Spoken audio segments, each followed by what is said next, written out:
coming up on this episode of the Roundtable. I like how all these left-wing folks and progressives who can barely run a banana republic count in a state overnight, not even like medium-sized states even, somehow promise like doctors who'll fall out of the sky, give us endless free healthcare and solve pandemics. Now is the time to stand up and to say, we are not going to outsource our political life to people outside our political system. And those I think are going to be the stakes regardless of what happens. Yeah, this is the electoral equivalent of punch a Nazi, right? Yeah. Normally you don't assault your fellow citizens, but if you think they're Nazis, maybe you should punch them because that's how you stop the rise of Nazism. I think this is an electoral version of that, or it seems to be to us so far. So we'd like the Republicans to, and the conservatives, pundits, and everyone else to wake up to this fact.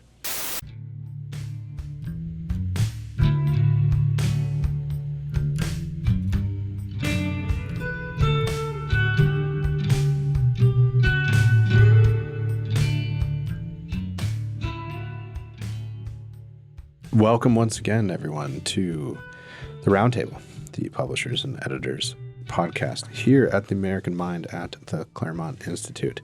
We're coming to you with a very, very live, no, not live, but recorded and then released soon, election pandemic special.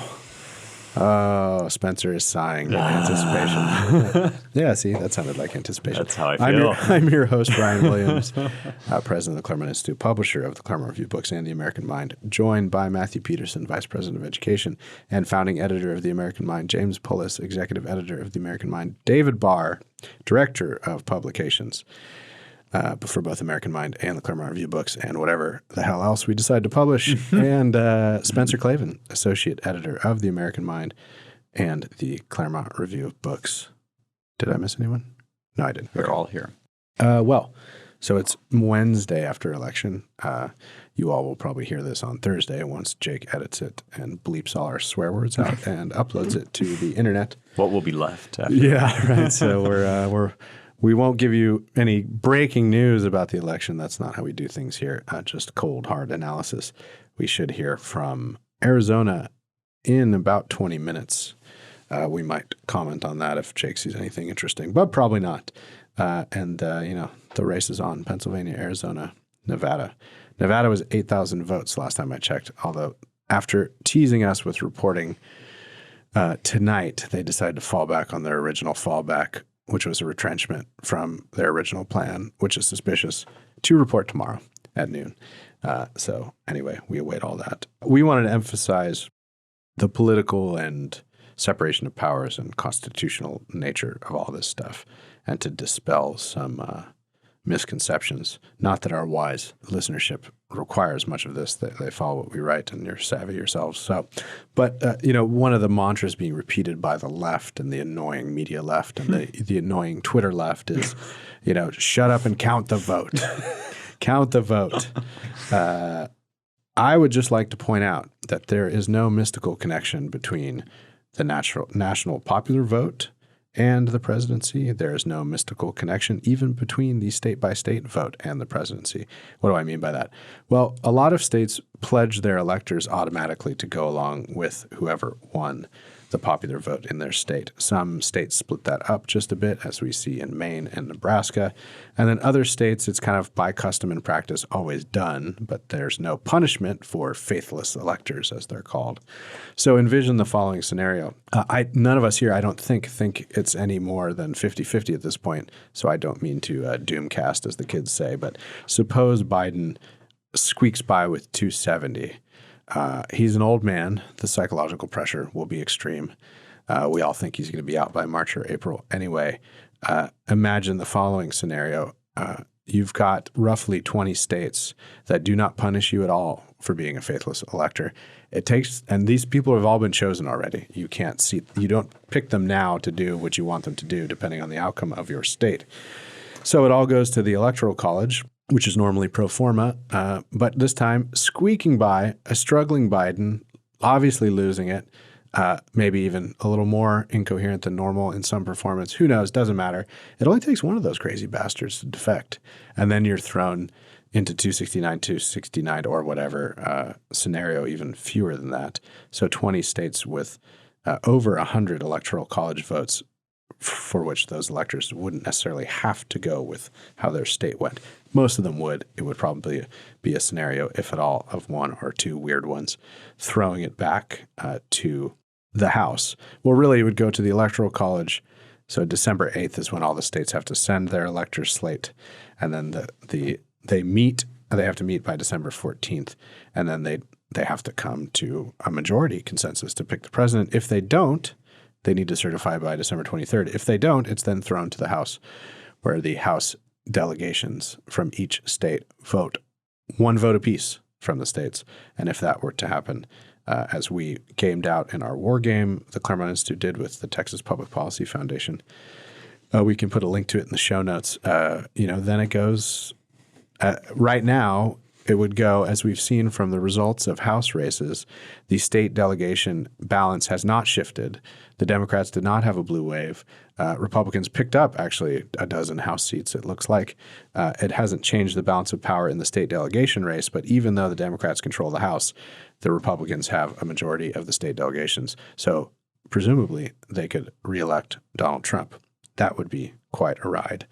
I just want to emphasize that it's really what decides the presidency is how many electors cast ballots and what majority comes forth. And then if it doesn't, whoever the House chooses. These are all constitutional processes, and they're all as legitimate, actually more legitimate than, say, the popular vote or the longstanding practice by hook or crook, depending on state, of how we've been doing things for this long. Now, you could make a powerful argument for the power of custom and the conservative, small c conservative sticking to it, but it would be a fitting capstone to 2020 to go down this route.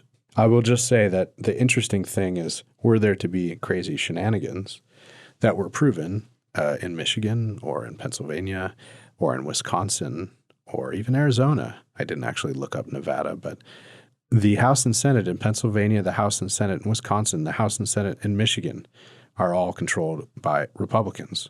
So they have, in most of those states, 2 out of 3, two in both branches of their legislature and, a third of their separation of powers. But that's the state legislatures are what decide the electors, not the governor. And then in Arizona, the GOP controls the trifecta, as we call it in state government, where they have the both houses and then the governor. So anyway, it could be a wild ride. One last piece, squirrely thing in here, which would mean that we won't know this by the time we record our next 2 or 3 podcasts at least, which is the Public Interest Legal Foundation has filed suit for a quick decision in Arizona. They have a live defendant who had a witness with her. She was handed a Sharpie in Maricopa County to fill out her ballot. She did. She noticed that it bled through. She fed it through the machine. The machine rejected it. She had consultation with the local election official or poll watcher. Not poll watcher, of course, but the actual official with authority. And that official, after consulting with her supervisor, his or her supervisor said, "You're done. No, it's not. We can't count it, and you don't get another one." So she's bringing a charge of disenfranchisement. I think it's at least an equal protection charge. I didn't read the case that closely. So this could be a live case. And in that case, the process for figuring all this out, the canvassing and then certification of this whole process, should shenanigans be brought up, can stretch till November 30th. So Arizona, a key state, it looks to still be close despite Fox News calling it. And with that, I've gone on way too long, so I hand over. Look, they're stealing this. And I should say that I do not represent the Claremont Institute in any respect when I say this, although I think we've just published an editorial note basically to this effect. We all know they're stealing it. We told you they would steal it. We told you how they would steal it. And even I, who edited and in some cases posted the articles by Mike Anton and Hans von Strakowski, in which it was outlined exactly the ways in which the Democrats would attempt to steal this election, even I was shocked to discover it happening exactly as it was foretold to me by those very competent authors. I went to bed at about midnight last night. I'm ashamed to say that I did sleep last night. Woke up at 5 a.m., as is my wont, to discover that miraculously overnight there had been exactly the bump that Biden needed to make this a tight enough race that he plausibly, quote unquote, could win the election. It's theft. They're stealing it. there ought to be legitimate methods of redress for such eventualities. And of course, because our founders were geniuses, there are, as Ryan has just duly outlined, there are plenty of ways to contest an election that is being stolen under your nose, and Republicans should drive those to the walls. It was pointed out that, the Gore-Bush competition lasted until December 13th. And now on November 4th, it's already being suggested that Trump should just stop whining about this. This is ludicrous. It's the most absurd, bizarre, insane election of my lifetime, I think of any of our lifetimes. We must fight this fight to the very end. And in some senses, I think what is about to unfold is a competition between two Republican parties. One Republican Party which would never dream of fighting such a fight, which is so addicted to respectability and to norms, the kinds of things that, have been trotted out against us, weaponized against us for these many years, and that would never dream of, risking all the bad words that they'll be called if they do fight this fight. Because, of course, it will be told to us that for fighting this fight, we are, enemies of democracy. We're spreading disinformation. You can already see Twitter saying most of this about the Republicans. There's those Republicans, the old Republican Party, and there's the Trumpian Republican Party. There's the new post-Trump Republican Party. The greatest gift, no matter what happens, the gift that he has given to us is the permission to be completely unfazed and, as James has said, and I'm sure we'll say on this podcast, unashamed of the fact that we believe in this country. We believe in its people. We believe that this country is worth defending and not evil, and that when a blatant attempt is made to steal this country away from its natural processes, from the processes outlined in the Constitution, that we have methods of redress and we must pursue them no matter what kinds of names you call us. You can call us any sorts of names: racist, homophobic, bigoted, enemies of democracy. The people that call other Americans those names have now been thoroughly discredited. That's another enduring takeaway from no matter what happens in this election. All the pollsters, all the legacy media, all the social media giants, all the tech giants, these folks got everything wrong no matter what else happens. We should remind people of that. And we should just completely ignore anybody, Republican or Democrat, who says that the right thing to do here is anything other than take this all the way, fight this theft. Sometimes I feel like I can be a little bit soft on nostalgia or wanting to defend people who invoke nostalgia. Like, nostalgia shouldn't be a slur word necessarily. And after all, pining away for a return to one's home is not like a vice. There's nothing wrong with wanting to return home. That said, there is a nostalgia that is fixated on the very recent past. And this is, you can see this among some Republicans and some Democrats, and to be sure, some independents. And there's a constituency of people who seem to genuinely believe that if only we just somehow managed to finally get the cane hooked around Trump and finally get him dragged off of the stage, then somehow everything is going to start returning to normal.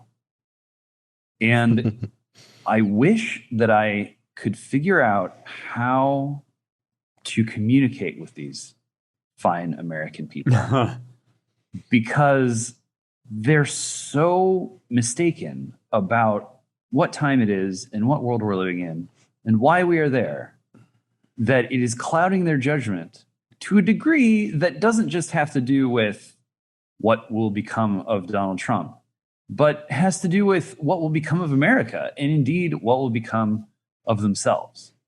And of all of the strains of Trump derangement syndrome out there, the one that is sticking with me at the time of this recording is the one that is leading, close friends in some cases, people with whom I have much agreement.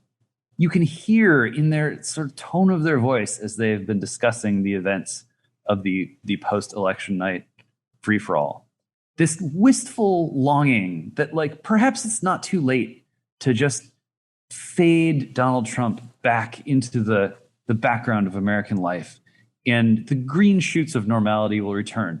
And I understand the appeal of nostalgia in general and the appeal of home that seems to be slipping from one's grasp, but has not yet disappeared over the horizon. Folks, this ain't it. It's not just about Trump. Everything that is disorienting you about public life has to do with forces that are much more significant and much more severe. Some we can blame on our ruling class. Some are attributable to other factors. But simply moving Donald Trump off stage is not going to do it. And as I contemplate the prospects of a drawn-out struggle or what would appear to be a very weak Biden victory if he is the victor, there's no one else who stepped forward who is offered a sort of cohesive account of what a unified America would be united by, other than President Trump. And there will be endless argument. Surely the sun will expand to the size of a red giant and engulf the earth before we stop arguing about whether Donald Trump's vision of American unity is the right one or a good one. But to be sure, it is one. And we haven't heard from Biden or from anyone on the left or from, frankly, anyone who is not a Trump-aligned Republican. What it is that's supposed to hold America together, sailing into what is to come. I don't have confidence that Biden is going to be a strong enough president or, a strong enough human being to keep America united, despite his rhetoric, which is at the most vague and most abstract level. And I don't think anyone else really does either. And so we're left in this moment where, good people, even some people who did vote for Trump, I assume, are out there going like, well, after all, wouldn't everything be easier if he was just gone?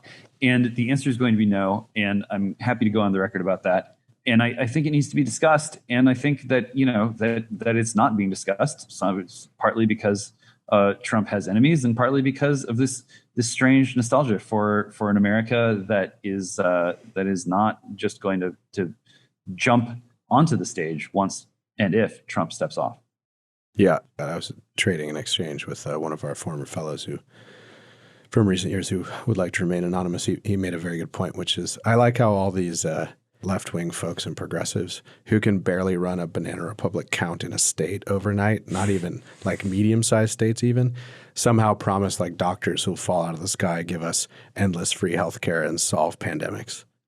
It's well put. The old America to which James alludes that is never going to be reanimated or reconstituted like some kind of horrific zombie corpse, that America is waiting for us on the other side of this fight. And I think it's perhaps somewhat important to remind those who may be pining for it, who may be pining for a consensus America, an America that believes in itself and whose citizens, practice and feel a form of civic friendship despite their various political differences. That America, which James is absolutely right, cannot be resurrected, cannot be recreated by electing this skeletal sack of dead barnacles. That is gone, right? You're not going to just retrace your steps if you elect a cipher to the presidency. However, an America which has confidence in itself, an America that robustly affirms its own self-worth as the greatest, freest nation in the history of the world. That America is on the other side of this fight if we let go of the idea of going backwards. This is the kind of, to me, this is one of the great lessons of life in general is die to live, right? If you would gain your life, you must first lose it. And I think many Americans who are hoping, many never-Trumpers who are hoping that if we just kind of recede into the anterior darkness, then, it'll all go back to normal, have not grasped this lesson that, as Matt Peterson is fond of saying, quoting from scripture, let the dead bury the dead, push forward. The coalition that will fight this fight is a coalition which ultimately does actually believe in all of the things that the old America was supposed to represent, believes in opportunity, equality of opportunity, as opposed to equity and racialism, which is exactly what this, potential Democratic administration believes in. There are whole new vistas for that American ideal and a nation to open up onto past this fight. But we're going to have to fight this fight, which represents not a sort of undoing of what's gone on these past several decades, but a death and resurrection. I mean, that's what we have to push forward toward. Yeah. Normally Peterson chimes in, but he's actually working away on distributing our editor's note, our salvo. I just looked at the title and it's excellent. It's called The Fight Is Now, AmericanMind.org. It's excellent. We're trying to infuse some steel into the spines of our fellow Republicans, many of whom have performed admirably, but too many in the establishment and establishment-adjacent media and chattering class, with the noble exception of the Federalist, Molly, and others, have been a little soft on this so far. The first early reaction, of course, along these lines was to Trump's statement late last night, in which he more or less said, we were doing great, big leads, but they're pausing the vote. We're not going to know. They better not find a bunch of votes at 4 a.m. As far as I'm concerned, we were winning this thing. And he said, I forget his exact quote. It was something like, this looks like fraud. Fraud is a problem. It's terrible. It's bad for the American people. I'm paraphrasing, of course. And then the finishing was, it seems to me we were going to win this thing. In fact, we were going to win this thing, or something like that. Biden said a somewhat similar thing, but slightly more careful and a little more polished a couple hours earlier. But the main point about all of this is a political fight. Trump and Pence both, and Pence spoke after Trump very briefly, are, unlike Biden, are constitutionally sworn officers of the United States, duly elected for the duration of their term, which does not expire until January, to represent the American people as they see fit. So I think a lot of the caterwauling by Jake Tapper, from everyone from Jake Tapper to Brad Palumbo, I really don't expect too much more from Brad Palumbo, to Ben Shapiro, was basically, this is not true. How outrageous. And then Jake Tapper kept repeating over and over again. And then it was echoed by Chris Cuomo and Don Lemon on CNN that this is undemocratic. And he asked them to stop the vote. And what he did not ask them to stop the vote. He wanted them to stop counting fraudulent votes as he saw shenanigans going on. So look, we can dispute the niceties of institutionally calming rhetoric from our commander-in-chief. But frankly, we're all of the opinion, and it's embodied in that editor's note, that great things are at stake right now. And one of the major parties has a history in recent years, despite all the statistical fake studies to the contrary, of being at the center of kind of big urban machine politics, voter fraud, going back at least in the modern era to John F. Kennedy, frankly, stealing an election from Richard Nixon, and Richard Nixon deciding, it was more important to basically concede than to do harm to the institutions. We've come a long way from there, and I think we're in much dire shape. So Trump's judgment seems to be that he's not going to go quietly just to preserve the facade of stable institutions when self-government is on the line. Yeah, don't you think? Ryan, that's the main thing right now is that I don't know. I had this sense this morning. I probably you guys did too, that we were just begun. The election had just begun, right? The battle is on, and yet there's this sense in the soul from a long habit of losing on the right, that, oh, look, actually Biden won this. And it's just a matter of time as they count the votes, because we all know that when they count the votes, and the votes are what matters, because TV tells us that we all vote, and then we watch on TV, and then they tell us how they're counted, and that's how we get a president, which, as Ryan detailed in the beginning, is actually not the constitutional way of thinking about this. And this morning it was, well, they're going to count the votes, and we know what that means. That means that they win. Why does it mean they win? Because they have time-honored, granted, a situation in American politics because they have large urban blue city machines that just crank out votes.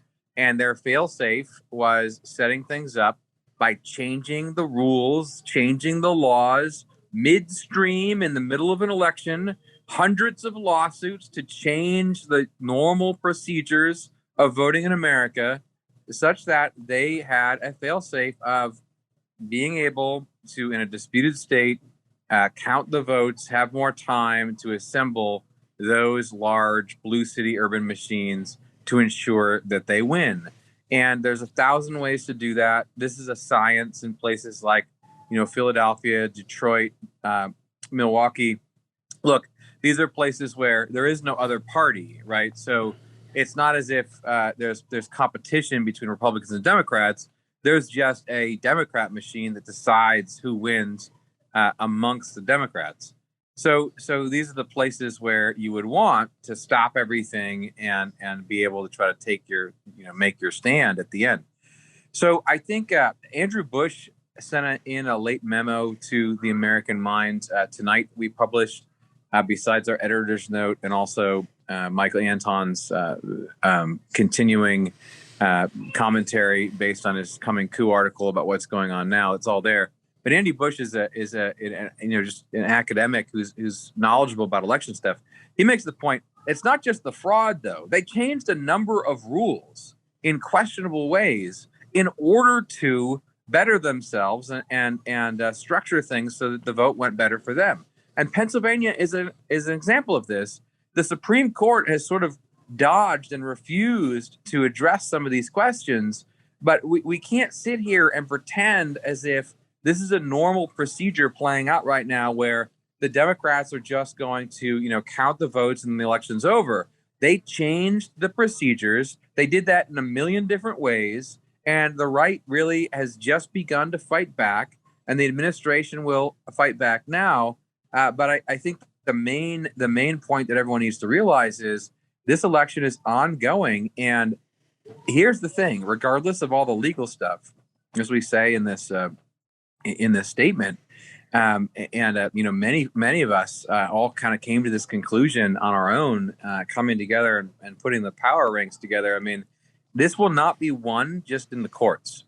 If the right really wants to play ball for all the stakes, for everything, for the soul of the country, then it's not going to be won by relying on the courts, just like all the cowards in Congress do, all the cowards in the establishment do. Like, oh, well, maybe the courts will take care of this controversial thing. No. This is going to require political pressure from tens of thousands, at least, of Americans who are actually going to have to be willing to go out and protest in the way that the right might possibly do. We're going to have more rallies. If we don't have that, I predict we will not win.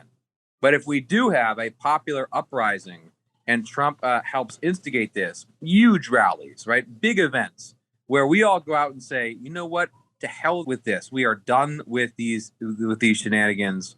Then I think things change, because the courts are not just sitting there like robots, right? I mean, if the right shows that they are really taking this seriously in a popular way, and there's popular pressure, political pressure in the popular sense, there's a real chance of breaking through and making a stand. But that has to happen or we lose. And we should be clear what you're advocating, Matt, and what we're advocating.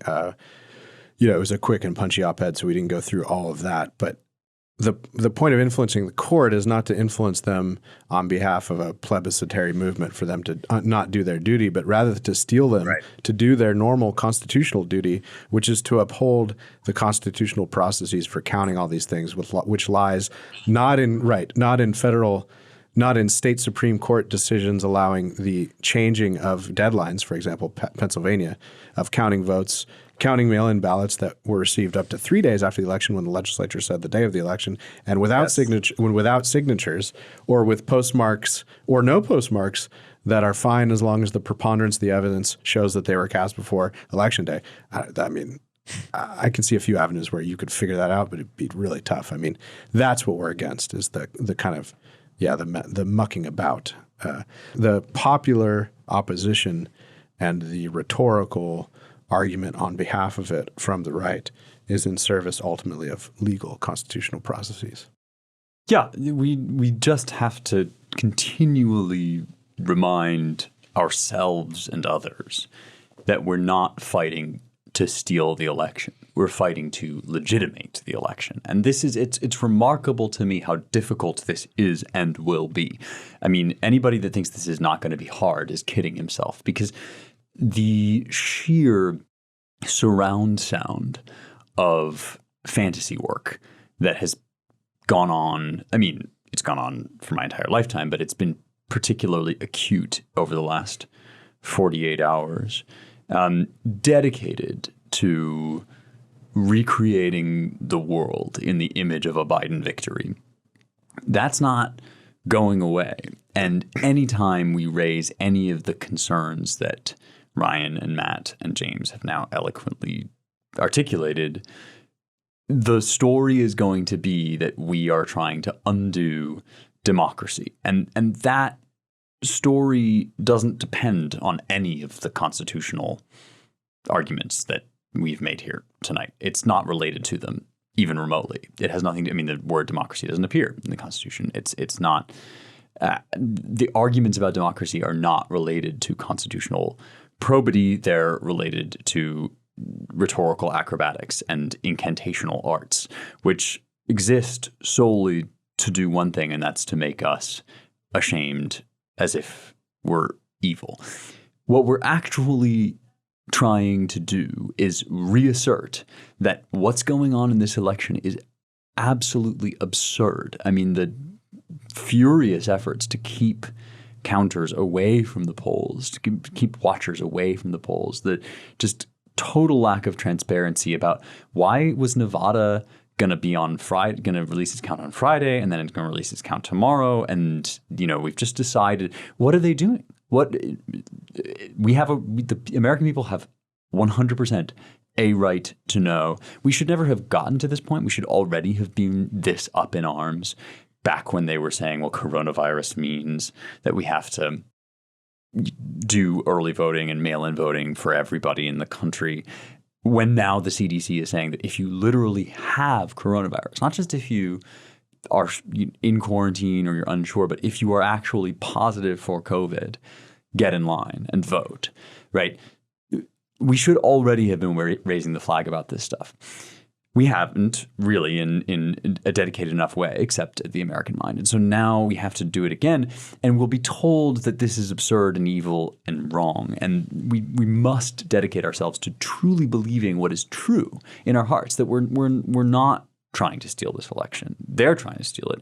We're trying to re-legitimate it. We're trying to salvage what little remains of faith in the American electoral process, which is definitely outlined. It has rules and should proceed according to those rules. And if you want to know how desperately they'll try to unmake those rules and to wish them away, just watch the Amy Coney Barrett proceedings, which are already being referred to as an illegitimate appointment of a Supreme Court justice, when they're nothing of the kind. Or watch, Nicole Hannah-Jones and Charles Blow attempt to define away the, significant Latino population, the significant LGBTQ or whatever population that voted for Trump, define away the new Republican coalition. They'll stare you in the face and lie to make you believe the opposite of what is true. And it's going to take an actual, spiritual effort of belief to fight back against that. Yeah, this effort is a big part of that too, in the sense of, in this extra constitutional or sense, and I don't mean that in some nefarious way, but, we've talked before on this podcast about information operations. It's kind of a somewhat muted version and rebranded version of what the military always called PSYOPs, or psychological operations. And Claremont Institute Lincoln fellow alum Chuck DeVore, who was in the Navy, or was it the Army? I'm sorry, Chuck. I think it was the Navy. I apologize. I should know better. Chuck, also a California state assemblyman as well, and served in the California legislature. Unfortunately lost his bid for the U.S. Senate. But I was talking with Chuck today, and his point was, in military doctrine, the psychological operation works. And we put a little bit of this, just a taste of this, in the op-ed that Matt referenced, it works pretty well on a defeated population or one that feels it's being defeated. It tends not to work so well on a self-confident and spirited population. So a lot of this battle is winning this information war and winning this kind of public, rhetorical, spiritual war that, I don't mean to overplay it too much. We hope will all be over in 2.5 months at the latest. But this is important on our side. So every time you've got this sort of equivocation, or on the one hand, on the other hand, line from media types on the right, or isn't this another horrible norm-breaking instance? When I've tried to lay out a way in which it's not really, but we need to be spirited, we need to be energetic, and we need to forthrightly defend an electoral mandate, which is very much in question at the moment. The left just likes to act like, as long as you all just lay back and let all the things be counted. In many of these cities where we know, given who ran them for a long time, if you even flip the script and it had been Republican urban centers dominated by a Republican quasi-machine for decades, those would be corrupt too, and would be prone to this sort of thing. And so on these knife's edge national elections, it's just common sense to assume that a very committed side, especially one that's been talking for 4 years about the rise of orange fascism in America, is going to try to, by hook or crook, do what it can to win, even if it's outside normal legal processes. And in places where they've been so dominant, sort of in the local political level, in offices and precinct levels, and they're, trying to do all they can to keep out poll watchers. I mean, it just stinks.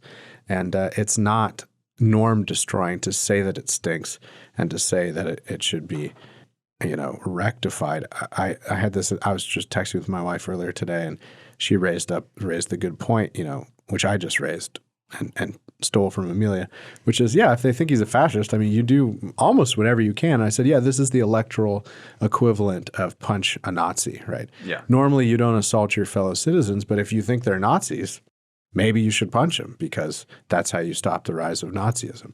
I think this is an electoral version of that, or it seems to be to us so far. So we'd like the Republicans to, and the conservatives, pundits, and everyone else to wake up to this fact.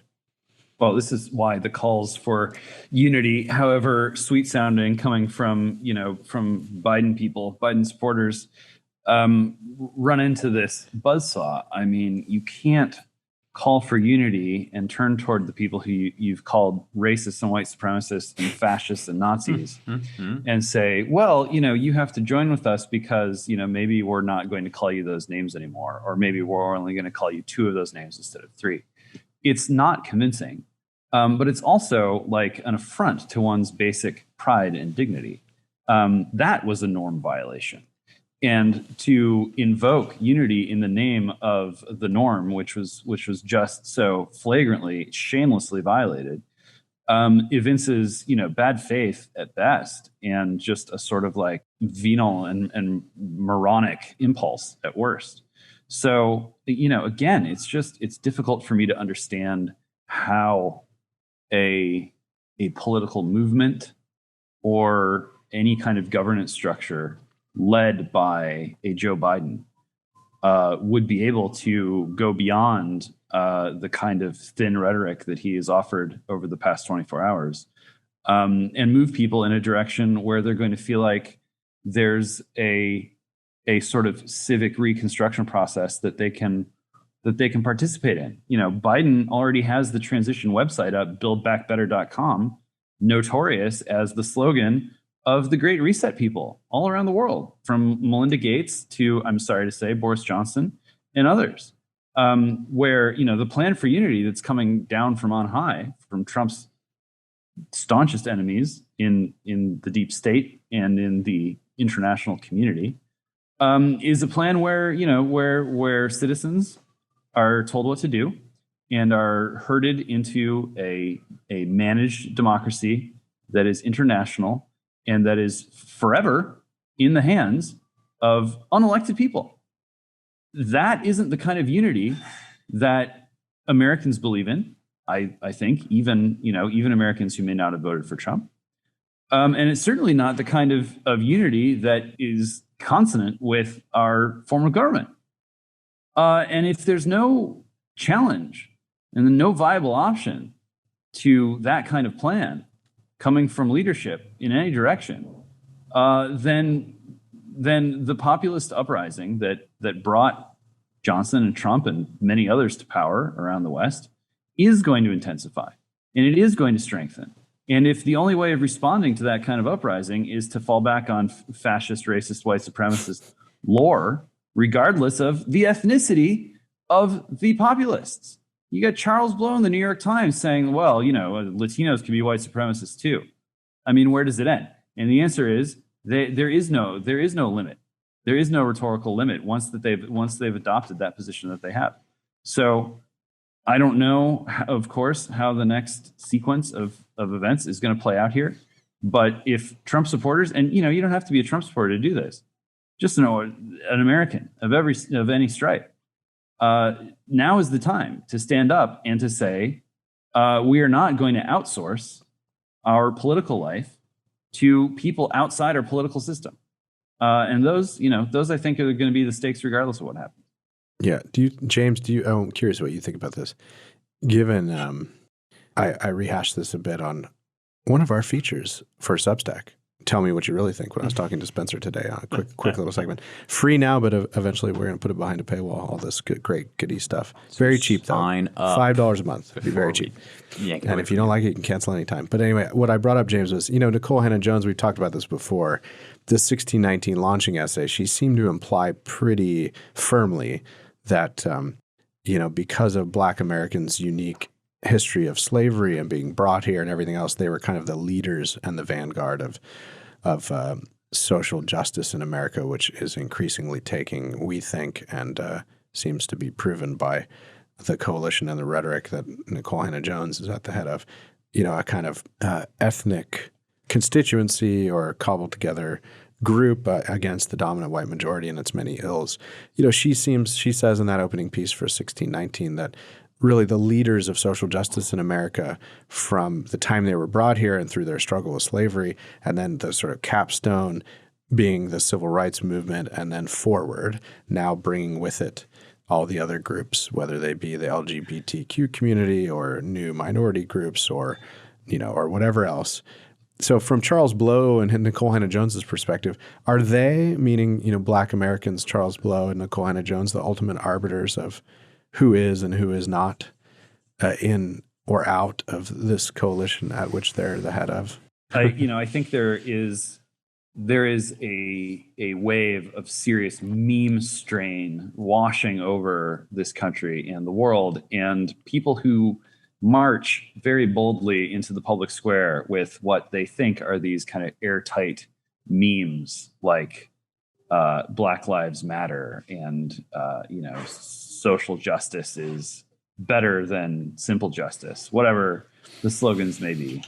And once they actually engage in the field of political debate, they find out that those tidy slogans have internal contradictions that do not always bring them to a place that they could have imagined.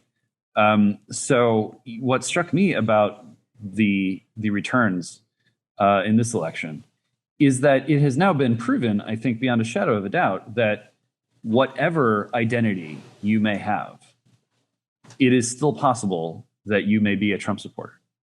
And that idea that the only thing more powerful than identity politics is Donald Trump as a wedge issue, that I think is a dagger into the heart of so many of these claims that are being advanced by the likes of Charles Blow and Nikole Hannah-Jones. Because rather than just, destroying them through logic, they simply raise the question of the internal consistency of the arguments that they're making. And I think you've seen, some various kinds of gymnastics coming out of the likes of Nikole Hannah-Jones, of, retroactively trying to retcon the original 1619 so that it's, somehow purports to be other than what it was at the beginning. And then, when she takes to Twitter and says, hey, actually, Latino is not a real category and it contains all these different categories inside of it. And that's not wrong per se. It's just that the ideological overlay that is being placed over the real diversity of ethnic identity and ethnic makeup that one finds in the US and elsewhere just doesn't fit. It is an ideological projection that does not map onto the reality of people's lives. And no matter how many pieces run in the New York Times challenging that reality, I think that reality is going to continue to flood the system and is going to lead these ideologues down paths that they will find rhetorically unsustainable, no matter how tyrannical a grip they think they have on their discourse or anyone else's. Yeah, I want to broadcast to people listening. It seems that my role today in this podcast is just to insist that people believe their own lying eyes, right? Like when you are told that Latinos voting for Trump is a mirage, or that, a la Charles Blow, the LGBT vote for Trump is just white gays or whatever. I just, from personal experience, I want to account for, and something that has been largely kind of unsung, which is the massive persuasive effort exerted by regular gay people at one another about the things that James is saying. I mean, go if you don't already and take a look at the Get Outspoken campaign that's been run this election.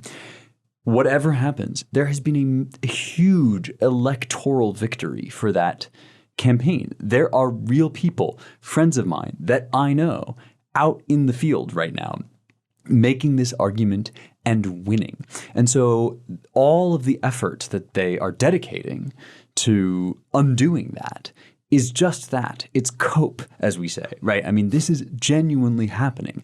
And Rick Grinnell and all these high-profile guys, we love them, and they're doing amazing work. But at the local level too, not just at the federal level, T.J. Chang and all these guys that I could name off the top of my head, but won't because it would be tedious, of just actual non-white gay people out in the field telling folks that the meme that they've been sold is garbage and has nothing to do with the reality of their, as it were, lived experience or the truth of the Trump presidency and its record.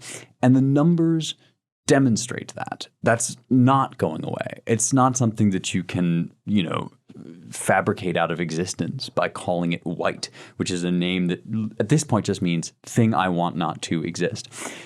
You can't do that. It's actually happening. It's real. Dumbfounded, stupefied. I mean, one aspect that come up a few times in this conversation I think is interesting. First off, it's not a time for analysis, right? Yeah. Mm-hmm. We shouldn't be sitting back and going, oh, let's analyze the race. We're in the midst of really we're right in the middle of the moment for America and what will set the landscape for the next 10 years or so in American life. But I think there's a way to do a quick and dirty analysis of what just happened to talk about the real problem we face. And the real problem we face is white men in America who are beholden to the powers that be. They're scared, they're in denial, and it's very hard for them to see what's going on. And it's even worse for some of the suburban white women. But we need to talk about this because you have a lot of people who are working in various professions who are beholden to woke overlords or sense their anger of the people who they aspire to become against Donald Trump. And therefore, they can't really even think for themselves. And they feel that they get into this mindset of, well, Trump is a bad person, right? I mean, Trump has all these problems, and a lot of it's aesthetic. But I think the deeper problem is these are people in the middle class or upper middle class who do not see what time it is. They don't understand what time it is because they don't see the actual political landscape. So, for instance, going back to what we were saying earlier, if you don't realize that large political machines are corrupt in big American cities, that to me is not even not knowing what time it is. That's just more you don't understand politics. Right? You don't understand human existence generally. And when you look at these folks, what's that? Oh, nothing. I was just clearing my throat there. When these people start talking, it's as if they live in some kind of weird, like the way the left looks at the 1950s, like clean America where everything's working fine. They're in this pretend denial world, and some of them really believe it, that we don't live in a extremely corrupt regime right now, that actually everything's fine. And how could you say there's ever anything like voting fraud going on in a world in which the media just blatantly lied to you for a year about polling and Trump's chances, etc. Never mind the 4 years of lying about Donald Trump, where the powers that be, both inside and outside the government, are making up just absolute lies about the president. So these are people who are either in a very deep denial or in a kind of bubble of the soul, and they can't quite see the landscape. And a lot of them don't have a financial interest or an economic interest to do so, because it would mean that they'd have to leave their jobs or go outside of the established track that they all know or think is going to put them up the ladder into the upper middle class and beyond. And I really think like this is a big problem. The red pilling of America is not really, it started, but it's still not over. And there's a lot of people who are still in that space. So what we see that both prevents us from actually taking the action that's required right now to win this election, which can still be won, and also what caused the closeness of the election, as we have it right now anyway, when you look at the exit polls, is this segment of largely white America, where you have, even among men, these guys who really don't see where America is at. And I'll just say one more thing and I'll stop. I think the best way to think about it is it's really hard for people sometimes who are in the middle as opposed to the top and the bottom to see how bad things are. I mean, there's a certain sense in which you see this happening now with Trump. People at more towards the working class end of the economic spectrum, they know things are corrupt. They know the way the world works. And they're looking up from the bottom all the way to the top. And they're not going to be surprised at all at the corruption of the top because they see the corruption at the bottom. And then on the other hand, you have people at the top who this is why a lot of libs, conservatives never really explained this in the 80s, why a lot of wealthy libs vote left, vote Democrat, because they're at the top and they're thinking, wow, the neat and clean explanation of how you make your money and ascend is actually wrong because this whole thing's a show. Life is complicated. Politics is the way it is. Origin stories are dirty and corrupt, and so they can't kind of reconcile that in their soul, and they're looking down and they think things are corrupt as well, quietly. And in the middle, there is a sense in which, without being a communist, which I'm not, there are a lot of people who are still kind of confused about this. Now, most Americans, I think the Republican base does understand this, but what you see is a kind of establishment party, right, where people can call themselves both Republican and Democrat. Certainly this includes like 90% of DC, and they are clueless, and they have to be professionally, and some of them actually are, deluding themselves. Some of them are still deluded. Does that make sense, guys? Because I just think like that is an obstacle right now, because the leaders in the Republican Party, if they were with it, and some of them are, but not all of them, they would know right away what needs to be done now. This is all-out warfare. But this sentiment I'm describing still exists, and it haunts the right. Mm-hmm. I think that this is oh, sorry, Ryan. No, go for it, Dave. I think that this might be an interesting time for folks like Senator Cotton and Senator Hawley to distinguish themselves as the next generation of conservative leaders in the Republican Party. I mean, this is perfect. I'm not saying that they ought to eclipse the president in, as we just argued in our in a Snap editor's note, calling for massive rallies. You have to let the president, do his thing. But as far as consiglieres, these guys can really rise to the fore and try and push and maybe attack in ways that, because of the nobility of the office, Trump has to hold back from doing, if that makes sense. Yeah, certainly. And I think that brings to mind an added reason. I mean, he's basically said as much, but I want to draw some tethers or some threads together. Another reason for the Republicans to stand up is really the way has been led by Trump. There's a populist reason perfectly in line with constitutional processes, which we've discussed in disputing sort of aberrational and extra legal and sort of pro-judicial supremacist tinkering with elections in the closing months that we've seen in Pennsylvania and elsewhere. So the populist position is in a way to stand up to all this manfully. And in that sense, you're doing a good service to a good portion of this coalition, which has been reactivated because they've seen in Trump, like Lincoln saw in Grant, someone who fights. And it's a new thing to them, and it's reinvested them in American politics. It's given them a reason to hope that their prospects as a various versions of forgotten men and women in America and an ascendant neoliberal sort of financialized America, that they mean something again. And you see, some of our friends on the left recognizing all this. I think of Shadi Hamid and others who are just sort of – Shadi was incredulous today at Krugman's Paul Krugman's 4 or 5 tweet thread saying, it's really weird. I mean, the outcome in this election suggests to me that I don't know much about America. Like, how many people could vote for Trump again? And minorities are voting for Trump. Man. And Krugman's conclusion was kind of like, I don't know if we can keep this thing going anymore. Basically, it's like, unless you all see what I see in Trump, so he's learned nothing from the last 4 years. Unless you all see what I see in Trump or some version of it, we're all doomed, Shadi was right to be incredulous at this. It's so ridiculous.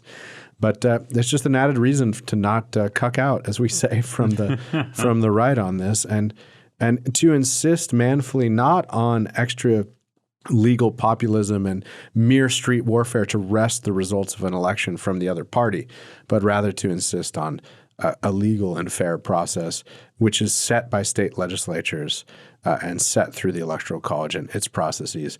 It's not a quasi-plebiscitary mysticism that somehow, elevates your guy by hook or crook or at all costs. Quasi-plebiscitary mysticism. Really the content that we come to the American I don't know, mind that's maybe a little too much. But to enjoy. Yeah. I would be throwing stones in glass houses if I were to take you to task for that, although it seems I already have. No, it's just this. It's this. What else do you call it? But this kind of weird alchemy. Yeah. That somehow, count until. I mean, they can't quite say this. The responsible ones don't. But really, the spirit of it is, we just need to count until we win. Partly because of what Matt said, because every elite institution has told us there's no way we can't win for months, and then on top of everything else. Clearly, it can't be the case that this man will be reelected because he's the height of all the things that are bad with America and all the things that are bad with sort of modernity and right-wing modernity. I mean, so I was gonna say it's a witch's brew for too many confused analogies. But it should not be a surprise to us that we're very confused both on the right and the left of how to deal with this right now, and I think we'll be confused in the coming week or so. And getting it right take some reflection on American political history and electoral history. 1876 is worth looking up, everyone. the last serious time the House tried to decide an election with all kinds of crazy and wild competing electors and everything else. And visit our war game as well, which we'll link to. Any last words from anyone? Producer Jake says we're out of time. I just want to say that I think it's really important for everyone listening to realize that, I don't know when they'll listen to this, but that this is not over. This is an ongoing election. And if the Republican Party loses this election, it will probably be because it did not fight hard enough.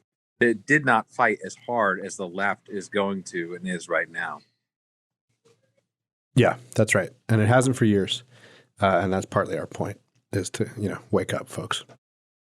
Let's fight as if real shit is on the line, because the other side has been playing for keeps for the better part of a century.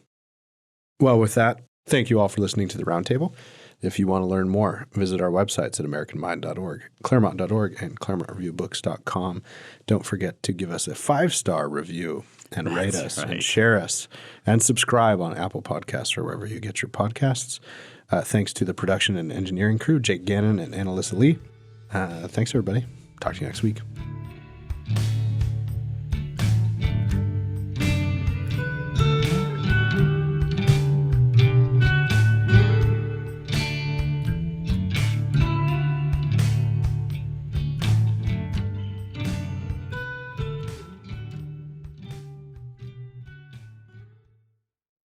We're doing it live. Is that good? Good mic check? That is a good mic check. We will take it. It's the end of the beginning, folks, not the beginning of the end.